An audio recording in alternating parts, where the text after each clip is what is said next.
అందరి అభిమాన నాయకులు ఆంధ్ర ఆరాధనలు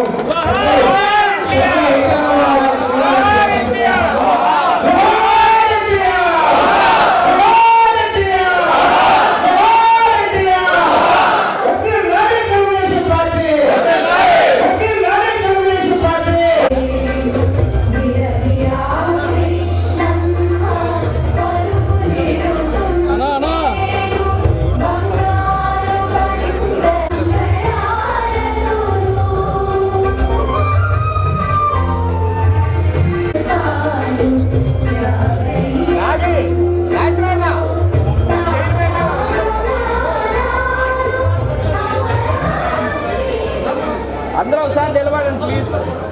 సీతారామయ్య గారు అటెండండి ఒక్క అడుగు.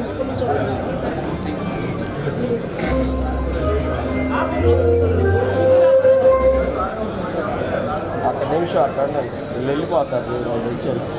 అన్నా సుబ్బారావు అన్న అటెండండి.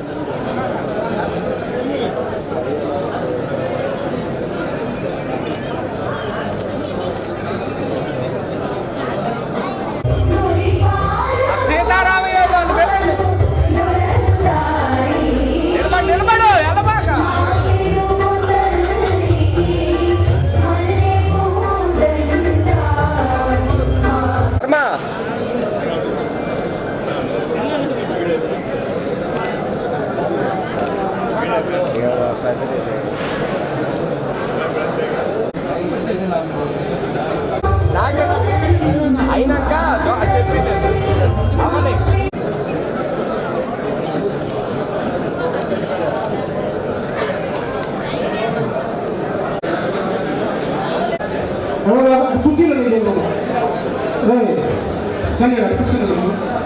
స్థాయిలో మన ప్రీతం నాయకులు ఒంగోలు శాసనసభ్యులు శ్రీ రామచంద్రనాథ్ గారి ఆధ్వర్యంలో ఈరోజు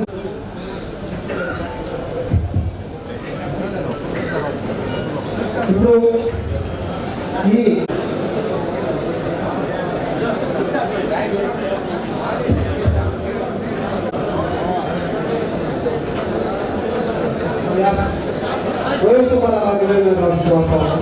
బాబు కుర్చీలే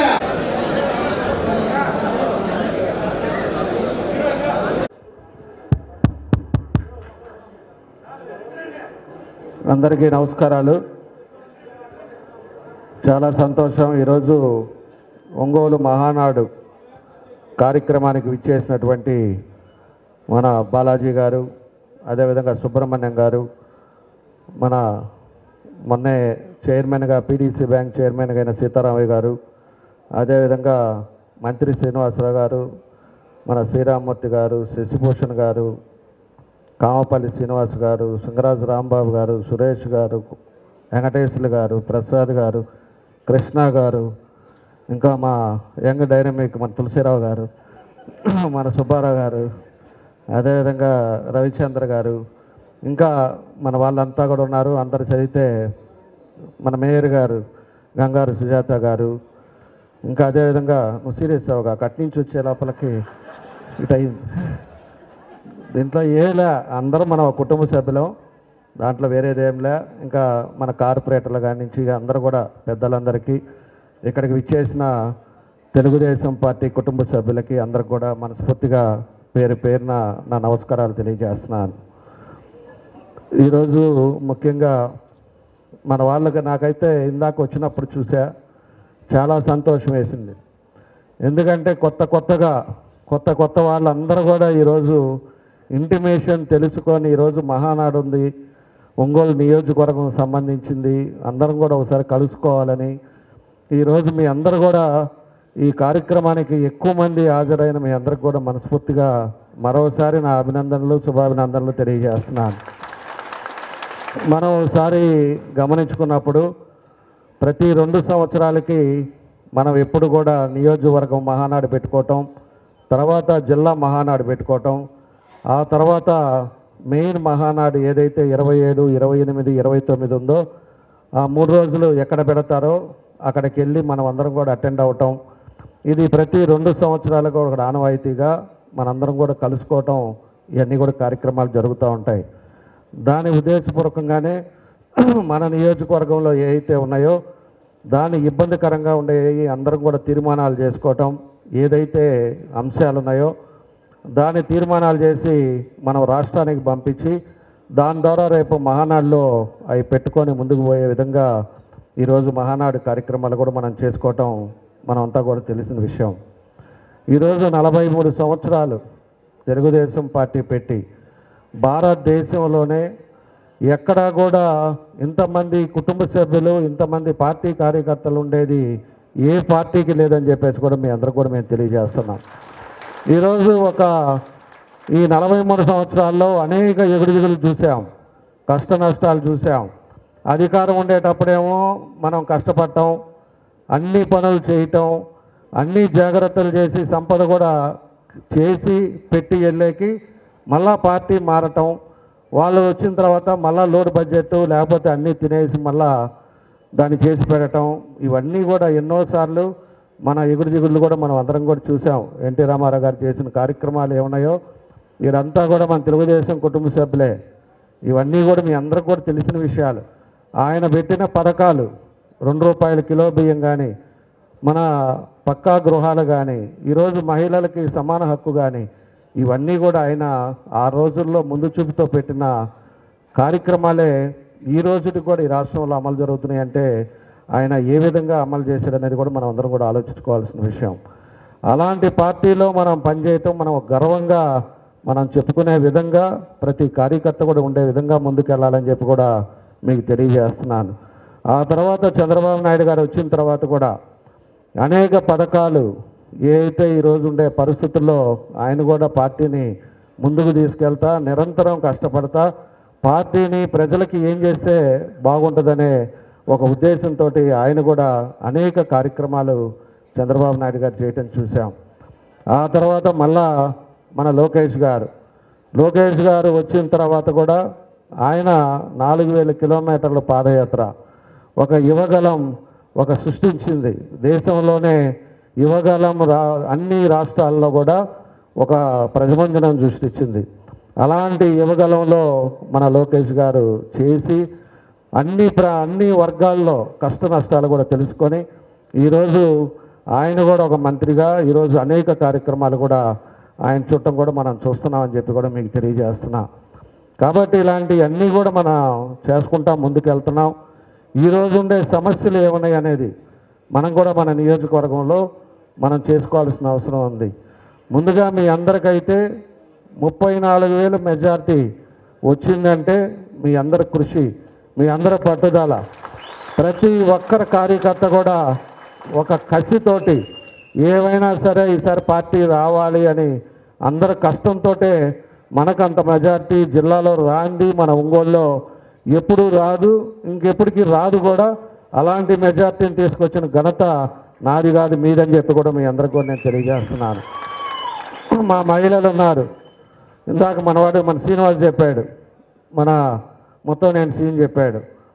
అది యువగలం మనకి ఆ రోజు మహానాడు ఒంగోలులో పెడితే ఈ రోజుకి మొన్న వచ్చినప్పుడు లోకేష్ గారు అంటున్నారు, ఒంగోలులాగా మహానాడు అనేది అంతకుముందు జరగదు, ఇక మోరు కూడా జరగదని చెప్పేసి ఆయన కూడా చెప్పే పరిస్థితులు ఉన్నాయి. దాని క్రెడిట్ మన మహిళలదే. ఇంటింటికి వెళ్ళారు, పాపం కష్టపడ్డారు.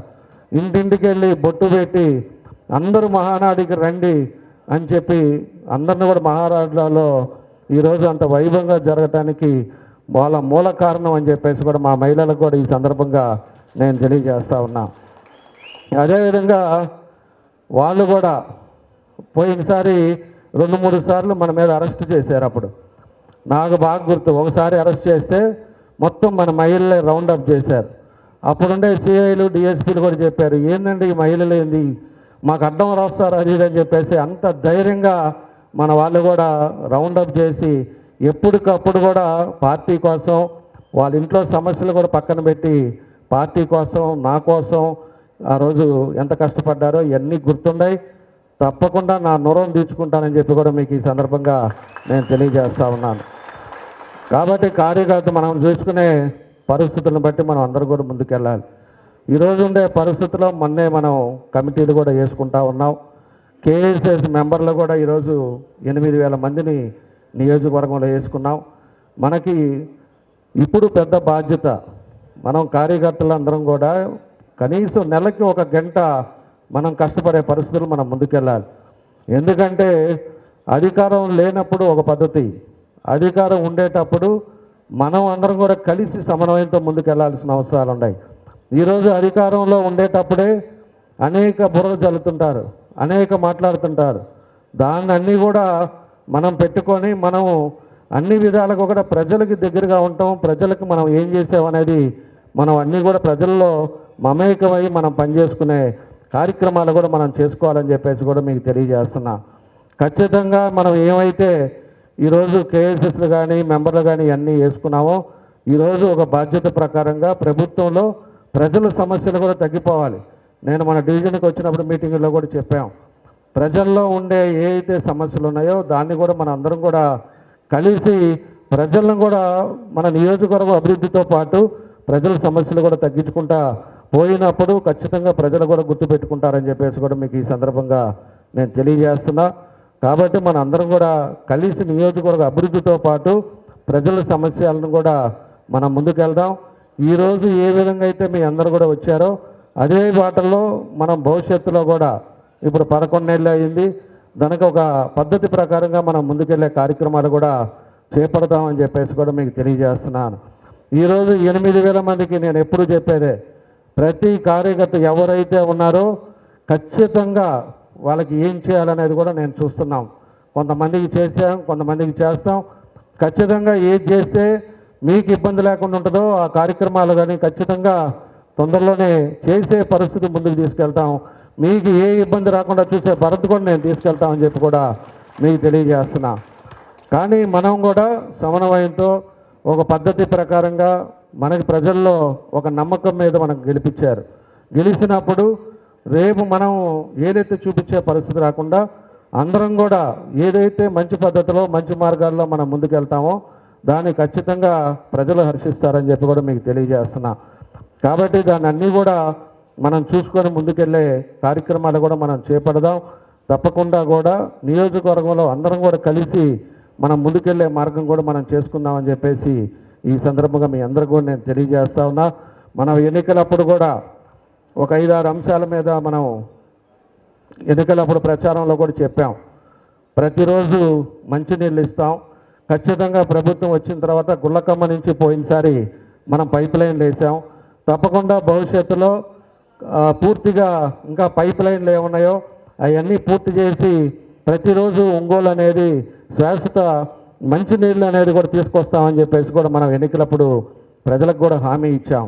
దానికోసం ఈరోజు 480 కోట్లతోటి మొత్తం పైప్ లైన్లు ఇవన్నీ కూడా మార్చి అదివరకు 1.5 ఇంచు ఉండే పైప్ లైన్లు ఈరోజు 3 ఇంచులతోటి మళ్ళీ 25 సంవత్సరాలు ఇబ్బంది రాకుండా ఉండే విధంగా దాన్ని కూడా పైప్ లైన్లు మారుస్తూ ఉన్నాం. దాన్ని కూడా తొందరలోనే పని మొదలు పెడితే టౌన్ మొత్తం అన్ని ప్రాంతాల్లో పైప్ లైన్లన్నీ కూడా మార్చిన తర్వాత మనకి ఓవర్ హెడ్ ట్యాంక్స్ కానీ ఇవన్నీ కూడా ఫిల్టర్ బెడ్స్ ఇవన్నీ పెడితే తప్పకుండా కూడా ఈరోజు ఆల్రెడీ గుళ్ళకమ్మ నుంచి మనకు వాటర్ సోర్స్ ఉంది. అదేవిధంగా రామతీర్థం నుంచి కూడా వాటర్ లైన్ తీసుకొచ్చామంటే ఖచ్చితంగా పూర్తిగా మనకి మంచినీళ్ళు అనేది ఇబ్బంది లేకుండా ఈ టర్ములోనే అది కంప్లీట్ చేసి మనం అన్న మాటని ఖచ్చితంగా నెరవేరుస్తామని చెప్పి కూడా ఈ సభాముఖంగా మీ అందరూ కూడా తెలియజేస్తున్నాను. అదేవిధంగా ఎంతోమంది పేదవాళ్ళు కట్టుకున్న టిట్కో ఇల్లు కూడా దాన్ని కూడా మొన్న కూడా ఎస్టిమేషన్ వేసుకొని వెళ్ళారు. అది కూడా పూర్తి చేస్తాం. టిట్కో ఇల్లు ఏదైతే ఉన్నాయో దాన్ని కూడా పూర్తి చేసి ఎవరైతే నమ్మకం మీద ఆ రోజు 500 రూపాయలు 12,500 25,000 రూపాయలు కట్టారో వాళ్ళకి ఖచ్చితంగా వాళ్ళ ఇల్లు వాళ్ళకి ఇచ్చేటట్టుగా టిట్కో హౌసెస్ కూడా తొందరలోనే అవన్నీ కూడా ముగిస్తామని చెప్పి కూడా మీకు ఈ సందర్భంగా మేము తెలియజేస్తున్నాను. దాంతో అదేవిధంగా ఈరోజు పట్టాలు కూడా ఎన్నికలప్పుడు చెప్పాం, ఎవరికైతే సొంత ఇల్లు లేదో ఎవరికైతే బాడిగిల ఇంట్లో ఉంటున్నాడో వాళ్ళందరికీ కూడా వాళ్ళు ఇచ్చేది 1 సెంటు కాదు, మనం వచ్చిన తర్వాత 2 సెంట్లు ఖచ్చితంగా ఇస్తామని చెప్పేసి మనం ఏమైతే ప్రామిస్ చేసామో దాన్ని కూడా తొందరలోనే పెట్టాం. దాన్ని ఎవరెవరికి లేవో రేపు మన వాళ్ళంతా కూడా లిస్ట్ ఇచ్చిన తర్వాత అందరికి కూడా 10,000 మంది ఉన్నాయి, 15,000 మంది ఉన్నాయి, అందరికీ 2 సెంట్లు పట్టాలు కూడా వాళ్ళకి ఇచ్చి హౌసింగ్లో ఇల్లు కట్టించే కార్యక్రమం కూడా చేపడతామని చెప్పేసి కూడా మీ అందరికీ కూడా నేను తెలియజేస్తున్నాను. అదేవిధంగా ఇప్పుడుండే పరిస్థితుల్లో పోతురాజు కాలువ మనకి మేజర్గా దశాబ్దాల నుంచి ఇబ్బంది పడుతున్న పోతురాజు కాలువ. చిన్న వర్షం పడితే మనకు అన్నీ కూడా నీళ్ళు వచ్చి ఇబ్బందులు వస్తూ ఉన్నాయి. పోతురాజు కాలువది కూడా అప్పుడు తిరిగి 14లో మనం శాంక్షన్ చేయించాం. ప్రశాంతమైన వాతావరణంలో అతనున్నాడు.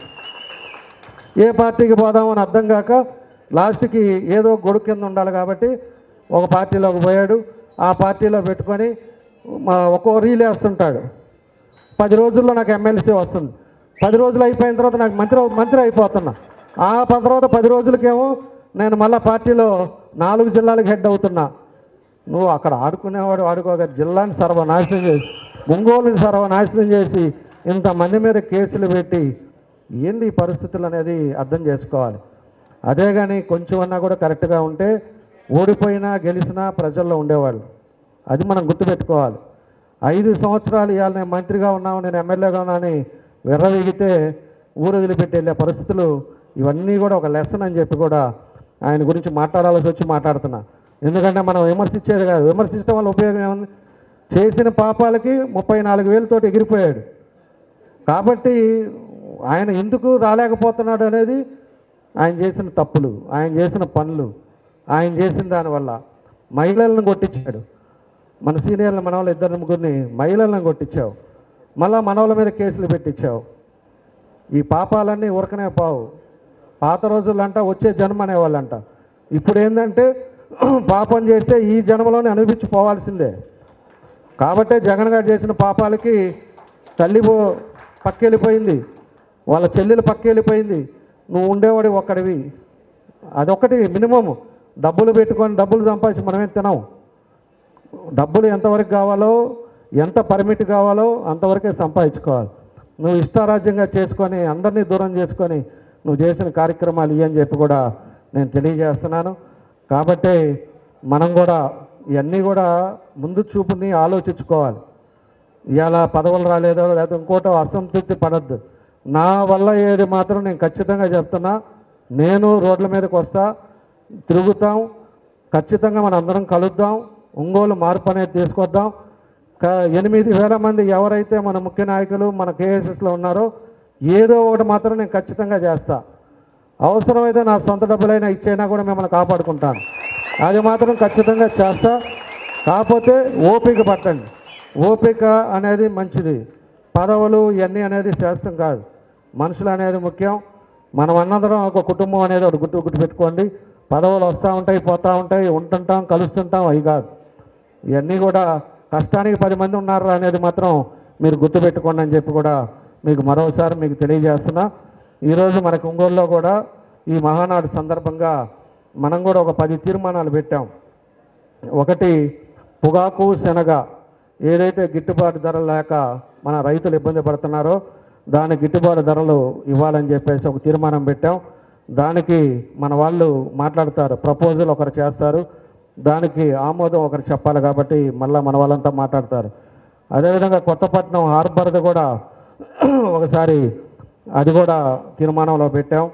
అదేవిధంగా ఒంగోలు నియోజకవర్గం కొత్తపట్నం ఎయిర్పోర్ట్ కూడా దాదాపు ఎయిర్పోర్ట్ కూడా ఫీజిబుల్ రిపోర్ట్లు కూడా వచ్చేసినాయి. సెంట్రల్ గవర్నమెంట్ నుంచి వచ్చారు. ఖచ్చితంగా తొందరలోనే అందరం కూడా పైకి ఎక్కుతాం. దేని ఎక్కుతాం? ఫ్లైట్ పైకి ఎక్కేసి విమానంలో మాత్రం ఖచ్చితంగా మన ఒంగోలు నుంచి అందరూ వెళ్ళే పరిస్థితులు వస్తాయని చెప్పి కూడా మీకు తెలియజేస్తున్నాను.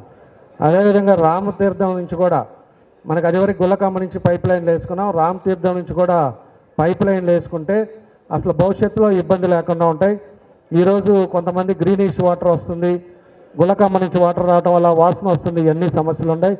రామతీర్థం నుంచి కూడా వేసుకుంటే ఖచ్చితంగా భవిష్యత్తులో ఇంకా బాగుంటుంది. కాబట్టి దాన్ని కూడా తీర్మానంలో పెట్టాం.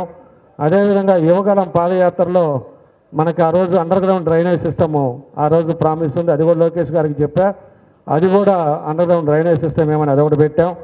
ఆ తర్వాత వచ్చేసి ఇంకా టిట్కో హౌసెస్ది ఇందాక చెప్పాను, దాన్ని కూడా టిట్కో హౌస్ కంప్లీట్ చేసి పేద ప్రజలకు అదంతా ఇద్దామని అది కూడా తీర్మానంలో పెట్టాం. అదేవిధంగా పక్కా గృహాలు కూడా 2 సెంట్ల భూమి అనేది దాన్ని కూడా ఇస్తామని చెప్పేసి అది కూడా ఎజెండాలో పెట్టాం. పోతురాజు కాలవది కూడా మన 10 ఎజెండాలు అది కూడా పెట్టాం. డీకే పట్టాలు ఇల్లు కట్టుకునే వాళ్ళకు కూడా దాని పొజిషన్స్ ఇచ్చేటట్టుగా దాన్ని ఒక తీర్మానంలో పెట్టాం. అదేవిధంగా కొత్తపట్నం మండలం కూడా మనకి టూరిజం డెవలప్ చేసే దానికి కూడా అది కూడా ఒక తీర్మానం పెట్టాం. ఈ 10 తీర్మానాల మీద మనం కూడా మహానాడికి ఇవన్నీ కూడా పంపిస్తున్నాం. తప్పకుండా ఇవన్నీ కూడా చేసేదానికి మనం ముందుకు తీసుకొని వెళ్తామని చెప్పి కూడా మీకు తెలియజేస్తున్నాం. అదేవిధంగా రేపు 27, 28, 29 మెయిన్ మహానాడు మనకి కడపలో పబ్బాపురం దగ్గర మనకు పెట్టారు. దాన్ని అన్ని అరేంజ్మెంట్స్ చేశారు. దానికి కూడా మన వాళ్ళు మన నియోజకవర్గం నుంచి ఎవరు వస్తారో వాళ్ళందరూ కూడా నాకు పేర్లు ఇవ్వండి.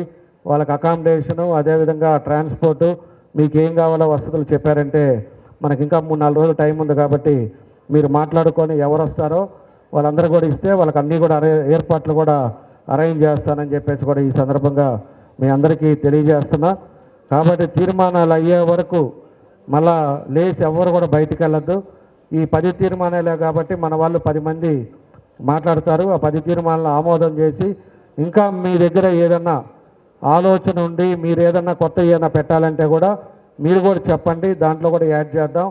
ఏది చేసినా కూడా ట్రాన్స్పరెన్సీగా కలిసి ఈ నియోజకవర్గాన్ని ముందుకు తీసుకెళ్లే విధంగా అందరం వెళ్దామని చెప్పేసి కూడా మీకు ఈ సందర్భంగా తెలియజేస్తూ, రేపు మనకి మళ్ళా 23 జిల్లా మహానాడు ఉంది. దానికి కూడా మన బృందావనంలో పెట్టాం. జిల్లా నుంచి ముఖ్య నాయకులు అందరూ వస్తారు. మీ అందరూ కూడా ఈరోజు ఎట్లా వచ్చారో ఆ రోజు కూడా అందరూ కూడా మధ్యాహ్నం 3 గంటలకు ఉంది కాబట్టి అందరూ కూడా దానికి కూడా రావాలని కోరుకుంటూ మీ అందరి దగ్గర సెలవు తీసుకున్నాను. అందరికీ నా నమస్కారాలు.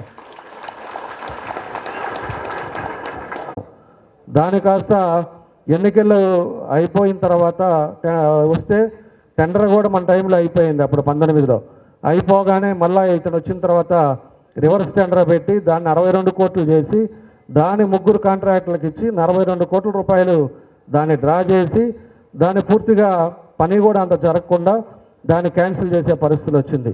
ఈరోజు అది వర్క్ కూడా క్యాన్సిల్ అయింది. దాన్ని కూడా మన అసెంబ్లీలో కూడా పెట్టాం. దాన్ని ఎంక్వైరీ చేయించాం. ఎంక్వైరీలో ఎవరైతే ఆ కాంట్రాక్టర్లు ఉన్నారో వాళ్ళ మీద ఖచ్చితంగా చర్యలు తీసుకునే కార్యక్రమం కూడా చేస్తుంది. దాన్ని కూడా ముఖ్యమంత్రి గారికి తీసుకెళ్ళాం. ఇప్పుడు మనకి 150 కోట్ల దాకా ఎస్టిమేషన్ వేశారు. దాన్ని కూడా కంప్లీట్ చేసి ఏదో ఒక విధంగా ముందుకు వెళ్ళడానికి నా సాయశక్తులు అది మాత్రం ప్రయత్నం చేస్తున్నామని చెప్పి కూడా మీకు ఈ సందర్భంగా నేను తెలియజేస్తున్నాను. దాంతో ఇంకొకటి మేజర్గా వచ్చేసి మనకి ఎవరైతే నిన్న కూడా కలెక్టర్ గారికి కూడా చెప్పాను, ఎవరైతే మన పట్టా కొనుక్కొని డీకే పట్టా కొనుక్కొని ఇల్లు కట్టుకొని ఉన్నారో వాళ్ళకి పట్టా మళ్ళా పాత పట్టా క్యాన్సిల్ చేసి కట్టుకున్న ఇల్లు పట్టా కూడా వాళ్ళకి ఇచ్చే విధంగా పోయినసారి 14-19లో అప్పుడు కొంతమందికి ఇచ్చాం. మీ కాలనీల్లో కానీ మీ దగ్గర కానీ ఎక్కడన్నా ఉన్నా కూడా ఆ విధంగా ఉండే వాళ్ళు వేరే వాళ్ళ పేరు మీద ఉండే పట్టాలు ఇల్లు కట్టుకొని ఉంటారు. దాన్ని కూడా వాళ్ళ పేరు మీదకి ఇచ్చేసి అది తొందరలోనే వాళ్ళకి మన పేరు మీద లేకుండా డబ్బు పెట్టి ఇల్లు కట్టుకుని వాళ్ళు బాధపడుతూ ఉంటారు. వాళ్ళ పేరు మీదకే ఇచ్చామంటే మన సొంత ఇంట్లో ఉన్నామనే ఆనందం వాళ్ళకు ఉండే విధంగా దాన్ని కూడా తొందరలోనే చేపడుతున్నాం. దాన్ని కూడా లిస్టులన్నీ కూడా సేకరించి వాళ్ళందరూ కూడా తొందరగానే కంప్లీట్ చేస్తామని చెప్పి కూడా మీకు తెలియజేస్తున్నాం. ఇవన్నీ కూడా ఉన్నాయి. ఏదైతే మనం అనుకున్నామో దానికి అన్నీ కూడా తప్పకుండా పూర్తి చేస్తాం. ఈరోజు అగ్రహారం అండర్ పాస్ కూడా ఎప్పటి నుంచో ఆగిపోయిన అండర్ పాస్ను కూడా అది ఆల్రెడీ రేపు జూలైలో అది ఓపెన్ కూడా చేస్తాం. టెండర్ అయిపోయింది, ఆల్రెడీ పని జరుగుతూ ఉంది. అది పూర్తి అయిపోయింది కాబట్టి జూలైలో అది కంప్లీట్ అవుతుంది. జూలైలో వాళ్ళకి 16వ డివిజన్ ఎవరైతే అటు అగ్రహారం పోయే వాళ్ళకందరికి కూడా వాళ్ళకి అంకితం చేసి ఓపెనింగ్ చేసే కార్యక్రమం కూడా దాన్ని చేపడతామని చెప్పి కూడా మీకు ఈ సందర్భంగా మేము తెలియజేస్తూ ఉన్నాం. కాబట్టి దీంతో పాటు మనం వచ్చినప్పుడు నగరాన్ని కూడా సుందరీకరణ చేయటం అది ఒక బాధ్యత. ఎందుకంటే మనం ఇంట్లో ఎంత శుభ్రంగా పెట్టుకుంటామో ఎంత చేస్తామో టౌన్ కూడా ఆ విధంగా ఉండాలి. ఎవరు వచ్చినా కూడా టౌన్లోకి కొత్త రకమైన పరిస్థితులు రావాలి. ఈరోజు డివైడర్స్ కానీ సర్కిల్స్ కానీ అదేవిధంగా ప్లాంటేషన్ కానీ ఇలాంటివన్నీ కూడా మనం ఆధునీకరణ చేసుకొని ముందుకు తీసుకెళ్లే పనులు కూడా చేపడతా ఉన్నాం. అవి కూడా జరుగుతూ ఉన్నాయి. దాని విధంగా ఇంకా ఒక 6 నెలల లోపల మొత్తం కూడా నగరం కూడా పూర్తిగా అన్ని విధాలుగా కూడా ముందుకు తీసుకెళ్లే కార్యక్రమాలు కూడా చేపడుతున్నామని చెప్పి కూడా మీకు తెలియజేస్తున్నాం. ఈరోజు ఉండే ఒంగోలు మండలంలో కూడా మేజర్గా కరవాది నుంచి గుండాయిపాలెం రోడ్డు కూడా అది కూడా పెట్టాను. అది పూర్తిగా గుండాయిపాలెం రోడ్డు కూడా దాన్ని కూడా ఈ టర్ములో అది కూడా కంప్లీట్ చేస్తాం. వెడల్పు రోడ్డు అది కూడా కంప్లీట్ చేసి వాళ్ళకు కూడా ఇబ్బంది లేకుండా దాన్ని చేసే కార్యక్రమం కూడా చేపడుతున్నామని చెప్పి కూడా మీకు తెలియజేస్తున్నా. దీంతోపాటు ఒంగోలు మండలం ఈ 10 నెలల లోపలే అన్ని విలేజెస్ కూడా 90% వరకు సిమెంట్ రోడ్లు కంప్లీట్ చేశాం. ఇంకొక 10% ఉంది ప్రతి ఊర్లో కూడా. ఆ 10% కూడా కంప్లీట్ చేసి డ్రైనేజీలు కూడా అవి కూడా కట్టేస్తే దాదాపు మనకు మండలంలో కూడా 0 లెవెల్ అవుతుంది. దాన్ని కూడా అన్నీ కూడా పెట్టున్నాం. దానికి వచ్చిన తర్వాత ఇవి కూడా కాలువలు కూడా కట్టిన తర్వాత ఒంగోలు మండలంలో కూడా మేజర్ సమస్యలు కూడా తగ్గుతాయి అని చెప్పేసి కూడా మీకు తెలియజేస్తున్నా. అదేవిధంగా కొత్తపట్నం మండలం కూడా మనకి బక్కిని కెనాల్ ఈత ముక్కల నుంచి పోయే బక్కిని కెనాల్ బ్రిడ్జ్ ఒక్కటే మనకి మిగిలింది. దాన్ని కూడా పెట్టున్నాం. అది అయిపోతే దాదాపు మండలంలో ఉండే బ్రిడ్జిలన్నీ కూడా పూర్తవుతాయి. దాంతోపాటు మండలానికి కానీ ఊరికి లింక్ రోడ్స్ కానీ ఇవన్నీ కూడా పెట్టున్నాం. దాన్ని లింక్ రోడ్స్ కూడా ఇవన్నీ కూడా చేస్తాం. ఇవన్నీ కూడా కంప్లీట్ చేసే పరిస్థితిలో ముందుకు తీసుకెళ్తున్నామని చెప్పి కూడా మీకు తెలియజేస్తున్నాను. ఈరోజు పూర్తిగా కూడా ఏదైతే పనులు ఉన్నాయో దానితో పాటు మనం గెలిచిన మరుక్షణం కూడా ప్రతి ఇంటికి కూడా పంపించాము సచివాలయాన్ని.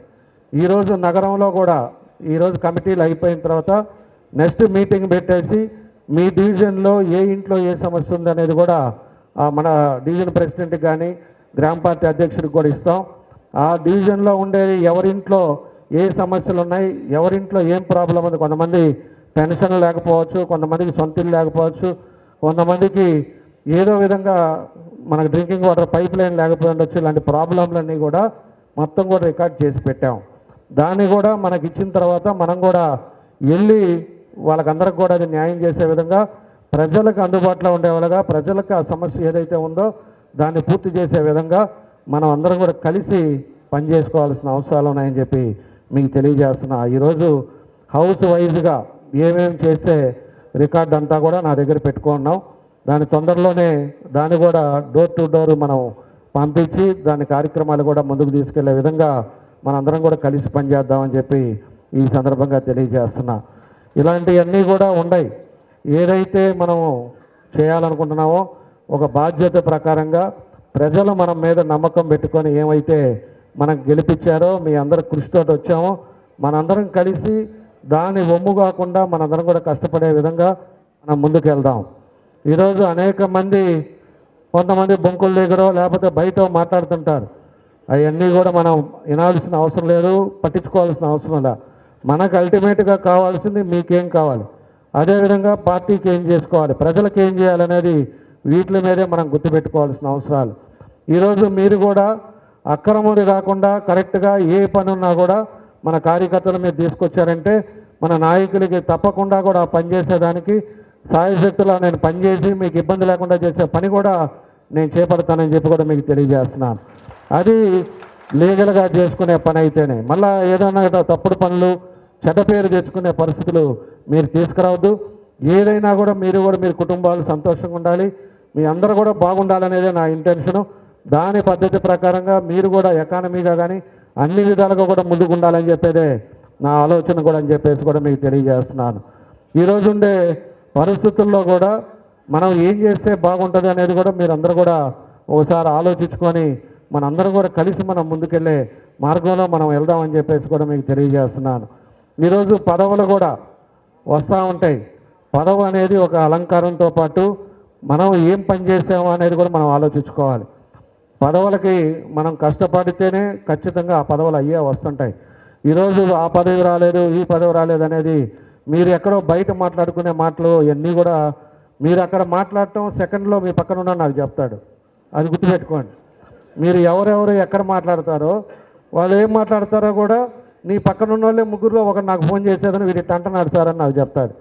కాబట్టి ఇది తెలియదు అనుకోకండి. నేను ఇక్కడ ఉండి ఏదోలే ఆయన ఇంట్లో ఉన్నాడు, ఆఫీస్లో ఉన్నాడు, ఆయనకేం తెలుసులే ఏదో వస్తాడు పోతాడులే అనుకోకండి. నియోజకవర్గంలో ఏ మూల ఏం జరుగుతుందో, ఏ మూల ఏ బొంకు దగ్గర ఎవరు కూర్చుంటున్నారో, ఏ బ్యాచ్లు ఎక్కడెక్కడ మాట్లాడతారో కూడా నాకు తెలుసు. ఇవన్నీ కూడా సంస్కృతి మంచిది కాదు. అవన్నీ కూడా మనం కలిసి పనిచేసుకోవాలి. మాటల వల్ల ఈరోజు ఉరిగేది ఏమి ఉండదు. నోరు బారేసుకుంటే ఇవాళ చూసాం ఒకడిని, రోజు సోషల్ మీడియాలో చూస్తున్నాం, వంశీ ఎట్టున్నాడు, దాదాపు క్లైమాక్స్కి 70% అయిపోయాడు. అయిపోయి వంగి నడుస్తున్నాడు. అది వరకు ఎట్టున్నాడు. ఎందుకంటే లూజు మాటలు, ఇవాళ ఏదో అధికారంలో ఉన్నావు ఎమ్మెల్యేగా ఉన్నావు, నాకు జగన్ గారు ఉన్నాడు, లేకపోతే అతను ఉన్నాడు, వీడు ఉన్నాడు అని చెప్పేసి విర్రవీగితే ఇప్పుడు జగన్ పరిస్థితి అతనికి దిక్కు దివానా లేదు. ఇతనేం కాపాడతాడు? ఇతనిది ఒక స్టేషన్ మార్చి ఒక స్టేషన్ తిప్పుతునేకి ఉండి నెల 90 రోజులకే పూర్తిగా అయిపోయి ఆయన ఫేస్ రియాలిటీ ఫేస్కి వచ్చింది. కాబట్టి ఎప్పుడు కూడా మనం ఏం చేసామో మన పని ఏంటి అనేది కూడా మనం చూసుకొని ముందుకు వెళ్ళాల్సిన అవసరాలు ఉన్నాయి. నిన్న కూడా చూసా, జగన్మోహన్ రెడ్డి ఏదో తెగ మాట్లాడుతూ ఉన్నాడు. నేను ఒకటే అడుగుతున్నాను జగన్మోహన్ రెడ్డిని కూడా, ఆయన ఈరోజు రాష్ట్రంలో ఎప్పుడు ఇలాంటి సంస్కృతి లేదు. అది వరకు ఎంతోమంది పరిపాలించాడు, వాళ్ళ నాయన పరిపాలించాడు, విజయభాస్కర్ రెడ్డి పరిపాలించాడు, జనార్దన్ రెడ్డి పరిపాలించాడు, వీళ్ళందరూ కూడా పరిపాలించినా కూడా ఎవరైనా కూడా ఒక ప్రభుత్వంలో ఉండేటప్పుడు ఇంప్లిమెంట్ చేసి మళ్ళీ అది కొనసాగుతుంటుంది, 10 మందికి ఉపయోగపడుతుంటాయి. ఈరోజు ఇతను వచ్చిన తర్వాతే ఒక రాక్షసుని పరిపాలన మన రాష్ట్రంలో చూసాం. మన దగ్గర కూడా చూసాం, మన వాళ్ళు ఎంతమంది మీద కేసులు పెట్టారు, మన వాళ్ళు ఎంతమంది రిమాండ్కి వెళ్ళారు, ఆడవాళ్ళ మీద ఎంతమంది మీద పెట్టారు. ఇవన్నీ మా మీద కూడా 23 కేసులు పెట్టారు. ఆ కేసులన్నీ కూడా దాదాపు మీకు మళ్ళీ కూడా నోటీస్ బోర్డులో పెట్టిస్తాను, అవన్నీ కూడా తీసేశారు. కోర్టుకు పోయినవి చెప్తే మిగతా అన్నీ కూడా తీపిచ్చేశారు. అట్లా అన్ని జిల్లాల్లో కూడా రాక్షస పరిపాలన చేశారు. అతను మరీ రాక్షసుని మాదిరి అతనే జీవితాంతం మళ్ళీ ముసలుడయ్యేదాకా అతనే ముఖ్యమంత్రి అనుకోని విర్రవీగి పిచ్చి మాటలన్నీ మాట్లాడించి నవ్వుకుంటా కూర్చోవటం, ఇవన్నీ కూడా మనం చూసాం. పక్కనోడు మాట్లాడి తిడుతున్నాడు అంటే ఇతను నవ్వుకుంటా ఉండేది. అదే వెకిలి నవ్వులు, వెకిలి భాషలు, వెకిలి పద్ధతులు. ఎవరన్నా కూడా మంచివాడు పద్ధతి ఉండేవాడైతే ఎందుకు అట్లా మాట్లాడతావు, ఏదైనా ఉంటే పోయి మాట్లాడాలంటారు. ఇతను ఏంటంటే పక్కన వాళ్ళు తిట్టించేదని ఇతను ఆనందపడి సునకానందం అంటారే, ఆ ఆనందపడ్డాడు. ఈరోజు ఒక్కొక్కటి జైలుకి పోయి ఈరోజు బాధలు పడుతున్నారు వాళ్ళ వల్ల. పోయినసారేమో గవర్నమెంట్ ఉద్యోగస్తులంతా కూడా జైలుకి పోయి ఉద్యోగాలు పోగొట్టుకొని వాళ్ళు అప్పుడు పడ్డారు. ఈసారేమో నాయకులంతా కూడా ఒక్కొక్కరు పడుతున్నారు. ఇంకొకడు ఉన్నాడు కొడాలి నాని, మీకు అందరికి కూడా మనం విన్నాం. ఇట్లా చొక్కా ఇట్లా వెనకాలకి వేసుకొని మాట్లాడుతూ ఉండేవాడు. ఈరోజు ఏమయ్యాడో తెలియదు. మాట్లాడేది ఏదైనా ఇది కూడా ఆలోచించుకోవాలని చెప్పేసి కూడా నేను తెలియజేస్తున్నా. ఈరోజు నిన్న కూడా జగన్మోహన్ రెడ్డి ఇంకోటి కూడా అంటున్నాడు, మీరు ఎక్కడున్నా, అధికారులు ఏడున్నా, మీరు రిటైర్డ్ అయిపోయినా, తెలంగాణకు పోయినా, లేకపోతే అటు పోయినా మొత్తాన్ని మిమ్మల్ని తీసుకొచ్చి లాక్కొచ్చి చేస్తానని కూడా మాట్లాడుతున్నాడు. ఇలాంటి ఎదవ మాటలు మాట్లాడే ఈరోజు ఆ స్థాయికి వెళ్ళాడు. 164 సీట్లు అంటే అసెంబ్లీలో అపోజిషన్ కూడా లేకుండా బయట తిరుగుతున్న వ్యక్తి అంటే ఏ స్థాయికి వెళ్ళావు అనేది ఇంకా కూడా ఆయనకు అర్థం కావట్లా. ఆ అహంకారం ఇంకా తగ్గల. అర్థం చేసుకోవాలి ప్రతి ఓడు కూడా. ఈరోజు 151 సీట్ ఇస్తే నువ్వు ఏం చేసావు అనేది నువ్వు ఆలోచించుకోవాలి. సర్వనాశనం చేసి ఈ రాష్ట్రాన్ని సంవత్సరం దగ్గర 11 నెలలు అవుతుంటే ఒక సమర్థవంతమైన నాయకుడు 4వ ముఖ్యమంత్రి అయితే ఆయనకే ఈరోజు ఫైనాన్స్ది స్ట్రీమ్లైన్ చేయడానికి తలనొప్పి ప్రారంభం పడుతుంది. అంత ఇబ్బంది పడుతున్నారు. ఎక్కడా కూడా ఒక రూపాయి లేకుండా అన్ని ఇబ్బందులు పెట్టి అన్నీ చేస్తున్నాడు. ఎలాంటివన్నీ పాపాలు చేసి మళ్ళా నీకు ఒక 151 సీట్ ఇస్తే నువ్వు ఒక్క పని చేయకుండా ప్రజల్ని ఎవరిని కొట్టడం, లేకపోతే చంపటం, లేకపోతే ఎవరిని అరెస్ట్ చేపిద్దామా, ఎవరున్నారో జిల్లాలో వాళ్ళని అట్టకొట్టు కొట్టిద్దామా, ఈ తప్పితే నువ్వు ఏదన్నా ఒక్క పని మంచి పని చేశాడు అనేది ఆయన విమర్శించుకొని ఆత్మవిమర్శ చేసుకోవాల్సిన అవసరాలు ఉన్నాయి. ఈరోజు కార్యకర్తలను ఏదో భరోసా కోసం రేపు నేను వస్తాను, నేను చూస్తానంటే నువ్వు ఒకసారి చూసావు, అయిపోయింది. నెక్స్ట్ పోయేది నువ్వే పోతావు. కాబట్టి ఇలాంటివన్నీ కూడా కాదు. కార్యకర్తలకి మనం చేసిన తప్పులు దానివల్లే మనకి ఈరోజు ఈ పరిస్థితులు వచ్చినాయి అని చెప్పి చెప్పుకొని మళ్ళా ప్రజల్లోకి వెళ్ళి నువ్వు తిరిగితే తప్పితే, లేకపోతే నీ జీవితంలో మళ్ళీ ముఖ్యమంత్రిగా నేను వస్తే రాళ్ళు తీసుకొని కొట్టే పరిస్థితి కూడా ఈరోజు ప్రజలు కూడా కాసుకొని ఉన్నారు. కాబట్టి ఇలాంటివన్నీ చేశారు. కాబట్టి ఇక్కడ ఉండే ఆయన ఎంత పాపం చేశాడు, ఎటు పోవాలో అర్థం కాల, ఉంటే ఏడ అరెస్ట్ చేస్తారో ఏమైపోద్దో అర్థం కాక పోయి హైదరాబాద్లో కూర్చొని ఖమ్మంగా ఆడుకుంటా హ్యాపీగా